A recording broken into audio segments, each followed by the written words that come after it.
Okay mga kababayan, Chris Ulo po at welcome back po ulit dito sa ating YouTube channel. Okay, pag-usapan ho natin itong walang kabastos-bastos sa katawan, walang katatu-tatu sa katawan, walang iba kundi si Kitty Duterte. Palakpakan natin.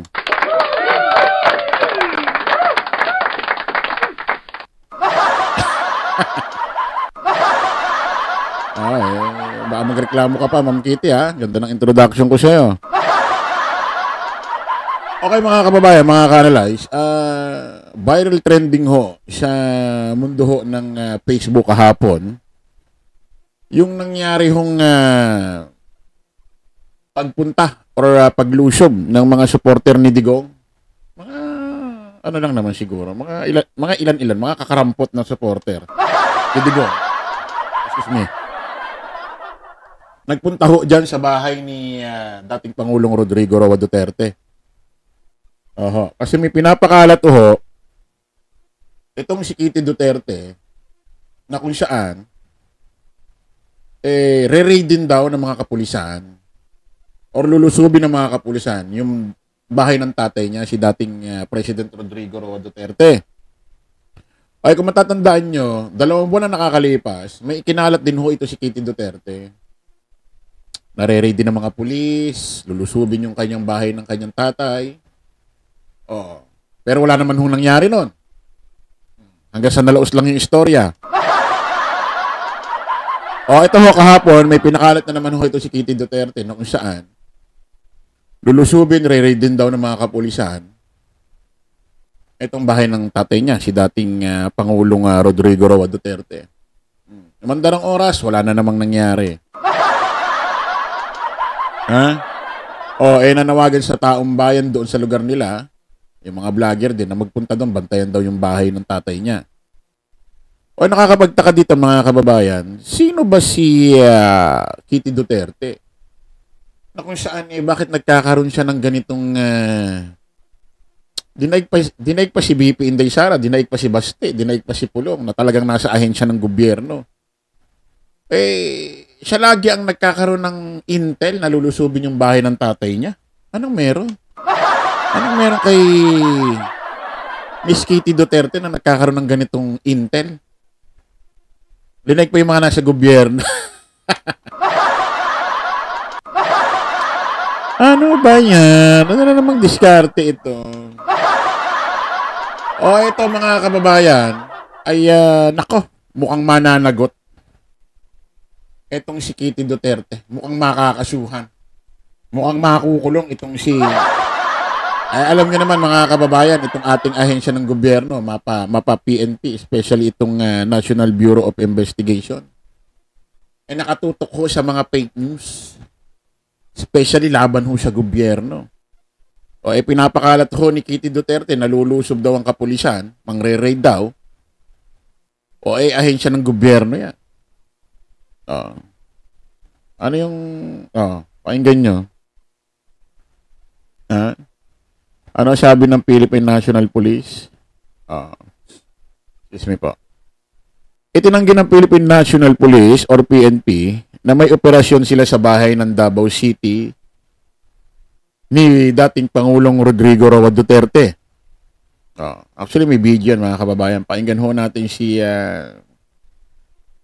spokesperson ng Philippine National Police, si Colonel Pajardo, no? Pakinggan natin mga kababayan. Kausap ko na po mismo ang director po ng CIDG, si Major General Nicolas Torre III po, at he denied po na meron po silang operation po sa Davao po. So, hindi po natin alam kung saan po hinugot o kinuha po ng ating kagalang-galang na congressman po yung information po na nandoon po ang mga tauhan po ng CIDG to conduct operation po. At yun po ang pinapasabi po at pinapakilin po ni General Torre. He has no knowledge whatsoever about the operation allegedly ng CIDG doon po sa Davao. Kausap ko na po mismo ang director. Ayan ha. Involved din pala rito si Pulong. Kasi ayon doon sa vlogger na nagsasalita doon, na nag-live, tumawag daw sa kanya si Kitty.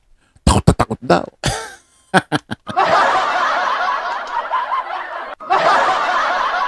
Wow, ah. Anong klaseng takot? Nanonood sa horror, ganon? Wow, re-reading yung bahay ng tatay ko, ah.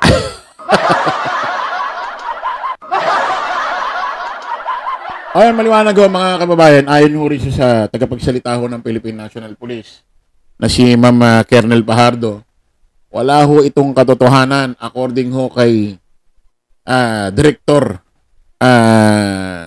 General ng CIDG, walang iba kundi ho si General Torre. Wala, fake news. Fake news. Oh. Ay, sana maimbestigahan ito. Oh, kasi kung fake news ito, nagpakalat si Pulong, nagpakalat si Kitty Duterte, ay dapat makakasuhan. Oh. Dapat nakakulong. Eh, di ba nakatutok ang ano dyan? Nakatutok ang PNP pati NBI. Oh. Eh, siyempre kasiraan ng ano ito? Ng Philippine National Police or ng CIDG. Kasi sa totoo lang mga kababayan, kahit may manawagan si Kitty Duterte, magpunta kayo rito, bantayan yung bahay namin. Re-read din ng pulis. Kahit may magpuntang tao dyan, kung re-read din talaga ng Pilipinas, wala namang magagawa eh. Tingin nyo ba may magagawa yung mga tao magpupunta dyan? Ha? Napatunayan na natin yan sa KOJC. Tingnan mo yung KOJC. Ni-raid. May bit-bit silang warrant of arrest din para kay Kibuloy. Ang dami ring nagbantay doon. Ang dami ring nangialam doon. Na mga, especially mga miyembro ho ng KOJC. May nangyari bang may nangyari bang senaryo o action para mapigilan ng grupo ng CIDG? Di ba wala? Kasi operation yun eh. Hindi pwedeng mangingibabaw yung tao dun sa pulis.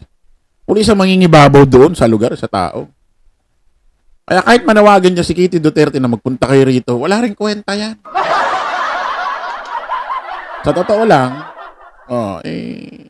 makakapagbantay sila sa bahay ni Digong hanggang labas. Hindi nga pwede pumasok sa loob ng bahay ang mga yan eh. So, paano nila mababantayan? Sige nga.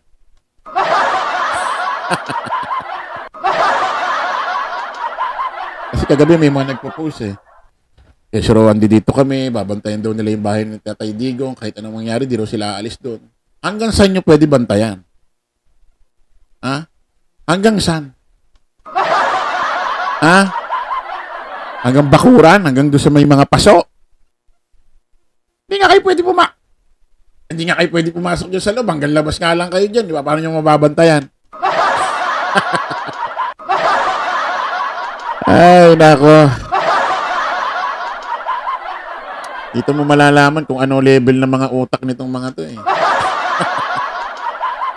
Paano mo mababantayan ang isang bahay na ikaw mismo hindi makapasok sa loob? Nakapasok ba kayo sa loob dyan? Hanggang labas nga lang kayo. Eh kapag ni-raid yan, hanggang loob yan. So paano nyo mabantayan? So paano paraan? Ano point natin dito? Kahit manawagan si Kitty Duterte dyan, kahit may magpunta mga tao dyan sa labas, kapag totoong re-raiding niya ng pulis, wala kayong magagawa. Especially lihitimong raid yan. Wala kayong magagawa. Inuulit ko, napatunayan na yan sa KOJC. Ang dami pa nun. Siguro naman, ang dami nun. Kung ikukumpara dyan sa mga taong nandiyan dyan sa bahay ni Digong ngayon. Diba? Nakawa si Digong, diba? Nakawa si Kibuloy, diba? May mga nagawa ba yung tao? Wala, kundi kumyaw-kyaw lang.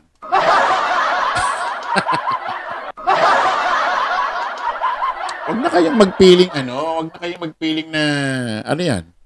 Kung sakaling re-reading yung yung bahay ni Digong, parating yung CIDG, sila General Torre, nasasakyan sila. Convoy. Tapos matatanaw nila habang papalapit sila sa bahay. Uy, ang daming tao doon, nakabantay sa bahay ni Digong sa labas ha. Alis na tayo, balik na tayo, nakakatakot. Ganon? Ganon ang akala nyo? Ganon ang akala nyo? Uy, grabe yan, dito yung mga supporter ni Tatay Digong ah. Alis na tayo, nakakatakot. Ganun na nasa utak nyo.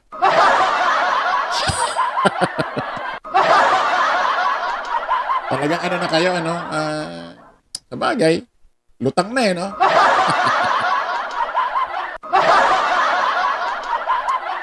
Okay mga kababayan, kita-kita ulit tayo sa panibagong live, panibagong vlog, ha?